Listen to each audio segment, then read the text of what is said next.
5 ওয়াক্ত নামাজি, সিজদা দিতে দিতে কপালে দাগ পড়ে গেছে। হজ করে বারবার, 7 দিনের বিধান পালন করার চেষ্টা করে, কিন্তু ছেলের বিবাহে ডেকসেট বাজে 3 দিন আগ থেকে।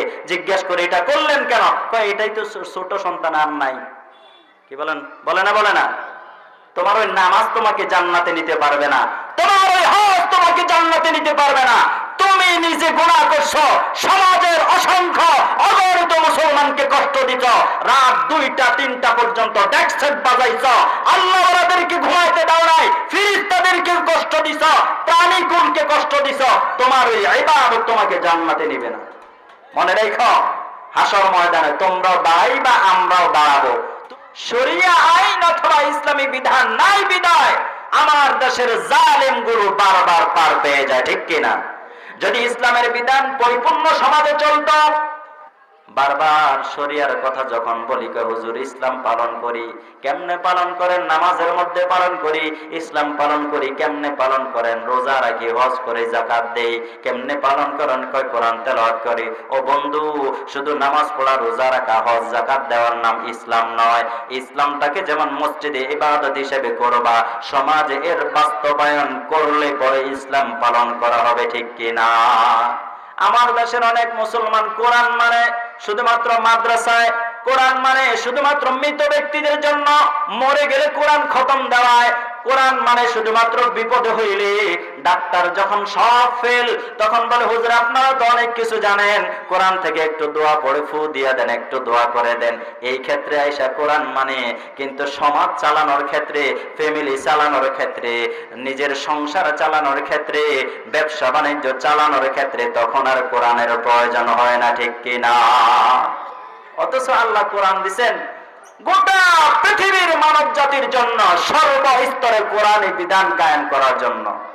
আমরা অনেকেই জানি নামাজ পড়া ফরজ, নামাজকে গুরুত্ব দিয়ে জানি যে নামাজ পড়া ফরজ। নামাজের মতোই গুরুত্বপূর্ণ ইবাদত, যার নাম হচ্ছে আল্লাহর দ্বীন, আল্লাহর জমিনে বাস্তবায়ন করতে হবে, ঠিক কিনা? এটা শুধু মসজিদের মধ্যে ইসলাম, মাদ্রাসার মধ্যে ইসলাম, আর বাইরে নাই। বাহিরে আমাদের পরিবার চলে ইসলামী নীতির বাইরে। আমাদের পরিবার কেমনে চলবে আমাদের সিদ্ধান্ত অনুযায়ী আমরা চালাই, তখন আর কোরআন হাদিসের কাছে যাই না।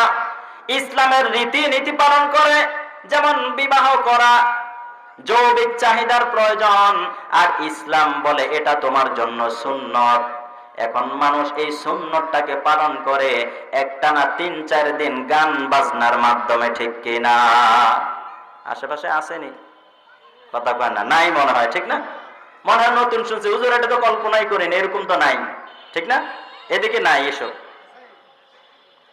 আছে আছে, প্রতি ঘরে ঘরে আছে, ফ্যামিলিতে আছে। 5 ওয়াক্ত নামাজি, সিজদা দিতে দিতে কপালে দাগ পড়ে গেছে।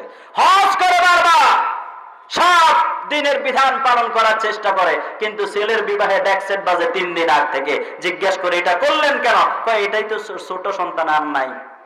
কি বলেন? বলে না বলে না? তোমার ওই নামাজ তোমাকে জান্নাতে নিতে পারবে না, তোমার ওই হজ তোমাকে জান্নাতে নিতে পারবে না। তুমি নিজে গুনাহ করছো, সমাজের অসংখ্য অগণিত মুসলমানকে কষ্ট দিছ, রাত 2টা 3টা পর্যন্ত ডেকসেট বাজাইছ, আল্লাহ ওয়ালাদেরকে ঘুমাইতে দাও নাই, ফেরেশতাদেরকে কষ্ট দিছ, প্রাণীকুলকে কষ্ট দিছ। তোমার ওই ইবাদত তোমাকে জান্নাতে নিবে না। মনে রেখো, হাসর ময়দানে তোমরাও দাঁড়াই বা আমরাও দাঁড়াবো। তুমি বিবাহের নামে, জন্মদিনের নামে, গায়ে হলুদের নামে যে মদের আয়োজন করছো আর গান বাজনার আয়োজন করছো, এর জবাব আল্লাহর দরবারে তোমাকে দিতে হবে। কি বলেন? ঠিক কিনা? কি বলেন? দিতে হবে না? যাদের দেওয়া লাগবে না তারা কইরেন, আমাদের কোনো সমস্যা নাই, কিন্তু যাদের দেওয়া লাগবে হিসাব কইরা মইরেন।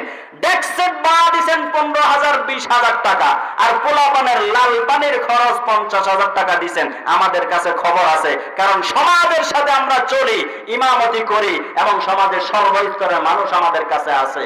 গায়ে হলুদের অনুষ্ঠানে, জন্মদিনের অনুষ্ঠানে, এইসব অনুষ্ঠানে এখন লাল পানি কালা পানি না হলে জমেই না। কি বলেন? ঠিক কিনা? তুমি হাজি সাহেব মানুষ, নামাজি মানুষ, হালাল ভাবে ব্যবসা করো, তোমার ওই টাকা দিয়া মদ খায়, আল্লাহর দরবারে মদখোরের কাতারে তোমাকে দাঁড় করানো হবে। তুমি নাচ গান গুনাহ জীবনে করো নাই, আল্লাহর দরবারে তোমার হাতের মধ্যে হ্যান্ডকাপ পড়ে যাবে। আল্লাহ বলবেন তুমি নাচ গান করছো, জিনা ব্যভিচার করছো, অনৈতিক কাজ করছো, বলবে আস্তাগফিরুল্লাহ, জীবনও করি নাই। আল্লাহ বলবেন তুমি করো নাই ঠিক আছে, তোমার টাকার আয়োজনে যারা করছে তাদের যেই শাস্তি তোমারও একই শাস্তি হবে। কি বলেন ঠিক কিনা?